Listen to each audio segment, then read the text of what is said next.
Hello friends, welcome back. जय माता दी। आप सबको नवरात्रों की ढेर सारी शुभकामनाएं। तो यहाँ हमारी माता रानी के दर्शन आप कर लीजिए, जिसकी स्थापना मैंने कर ली है और मेरी पूजा हो चुकी है। बट थोड़ा सा लेट हो गया है क्योंकि पूजा करने के बाद, जब मैंने पूजा की तब ये शूट नहीं किया था। पूजा करने के बाद आराम से मैंने सारी चीज़ें शूट करी हैं। इसके बाद आज की वीडियो में मैं आप लोगों के साथ बहुत सी चीज़ें शेयर करूँगी। किस तरह से कलश की स्थापना करनी चाहिए, उसमें क्या डालना चाहिए, या फिर जो अखंड जोत है वो किस तरह से आप लगा सकती हैं। डेकोरेशन तो मैं शेयर करूँगी ही, इसके साथ साथ माँ को जो भोग लगाया जाता है वो किस तरह से लगाया जाए, और भोग लगाने के बाद क्या करना चाहिए, उसका किस तरह से चीज़ों को प्रॉपर तरीके से किया जाए, जिससे कि आपको जितनी भी आपकी श्रद्धा है ना वो पूरी उसमें लगा देनी है, और आपको पूरा जो रिजल्ट है पूरा माँ का आशीर्वाद ज़रूर मिलेगा। तो चलिए देख लेते हैं। सारी चीज़ों को बारीकी से दिखाऊंगी मैं आप लोगों के, हर एक चीज़ शेयर करने वाली हूँ। तो पूरी वीडियो को ध्यान से देखना, और अच्छी लगे ना तो लाइक ज़रूर कर देना, ठीक है।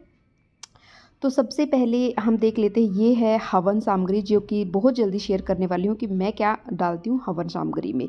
तो इस तरह से नीचे मैं इसको रखती हूँ, क्योंकि बहुत सारे डेकोरेशन होता है तो उसका भी ध्यान रखना बहुत ज़रूरी है। इसलिए जो भी आप पूजा करते हैं, दिया लगाते हैं, तो सारी चीज़ों का ध्यान रखना बहुत ज़रूरी होता है।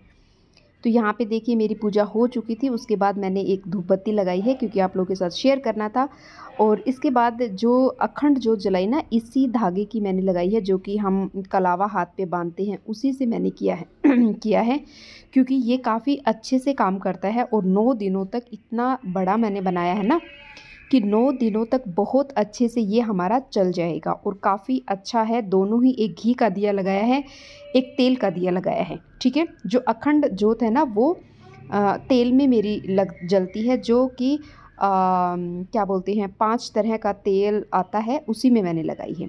अब ये पीछे साड़ी लगाई है जो मैंने माता पे चढ़ाई है, इसको मैं फिर करवा चौथ पे जो है यूज़ करती हूँ। तो आज मैंने इनको इस तरह से पहना दिया है। तो इसी तरह से मैं छोटी छोटी चीज़ें करती हूँ, और इसके साथ जो माँ को मैंने भोग लगाया है वो इम्पोर्टेंट है। देखिए मैंने यहाँ पे पताशा रखा है, कुछ पैसे रखे हैं, और लौंग जो है वो ज़रूर चढ़ाई जाती है माता को।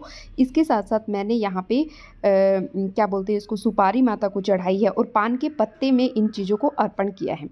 इसके बाद आप जब नेक्स्ट टाइम, इसको हर रोज़ चढ़ाना होता है एक्चुअली ये, और जब नेक्स्ट टाइम जब आप हवन करते हैं ना, तो इसको उस हवन में डाल देते हैं और दूसरा हम चढ़ा देते हैं, ठीक है। तो अब ये देखिए, ये यहाँ पे एक मेरे पास है जिसमें मैंने कुमकुम और हल्दी रखी है, जो कि मैं माता पे चढ़ाती हूँ। इस तरह से जब जब ड्राई हमें यूज़ करना होता है तो मैं इसमें से लेती हूँ, ठीक है।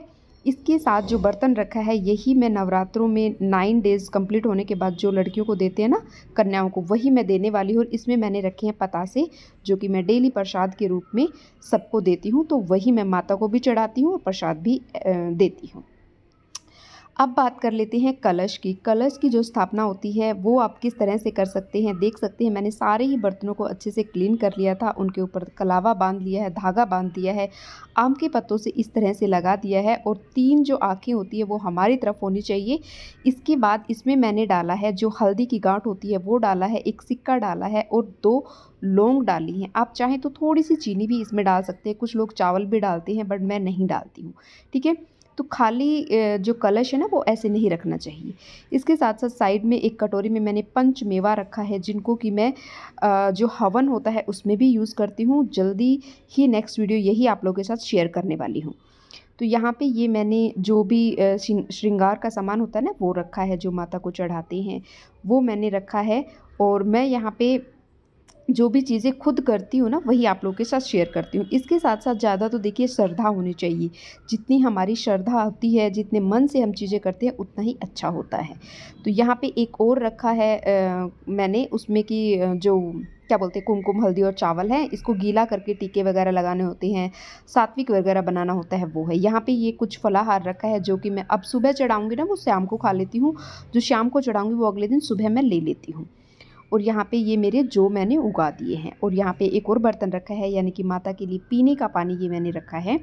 इसको मैं डेली चेंज करूँगी, और नेक्स्ट डे मैं इसको इसी में जो उगाए हैं इसके अंदर डाल देती हूँ, ठीक है। और साथ ही साथ देखिए, सबसे पहले मैं आपको दिखाना भूल गई कि मैंने जहाँ पे दीपक लगाया है ना, वहाँ पे मैंने गणेश जी की भी स्थापना की है। और क्योंकि हर शुभ कार्य को करने से पहले गणेश जी की स्थापना की जाती है, तो मैंने भी की है। उसके बाद मैंने माता की स्थापना की है। और माता की जो मूर्ति है ना, इसको मैं हर साल यूज़ करती हूँ, यूज़ करने के बाद रख देती हूँ। आप लोगों के लिए भी आरती दे रही हूँ कि माता रानी आपकी सारी इच्छाओं को पूरा करे। तो इसी तरह से मेरी पूजा जो है हो गई थी। इसके बाद देखिए आगे का दिखा रही हूँ मैं आपको कि इस तरह से मैंने मैट बिछाया है। हो सका तो मैं इसी मैट पे सोने की कोशिश करूँगी। अभी कुछ कन्फर्म नहीं है, बट ऐसा सोचा है मैंने। और यहाँ पे चप्पल वगैरह नहीं आएँगी। तो पूरा जो रूम है ना, ये बच्चों का स्टडी रूम है, इसी में मैंने किया है। और जो हवन करती हूँ वो एक जो मिट्टी का बड़ा सा दिया लिया है, उसी में मैं करती हूँ। तो ये ज़रूर बताना कि आपको वीडियो कैसी लगी। अच्छी लगी तो लाइक कर देना। आप सबको नवरात्रों की ढेर सारी शुभकामनाएं और जय माता दी। Thank you for watching.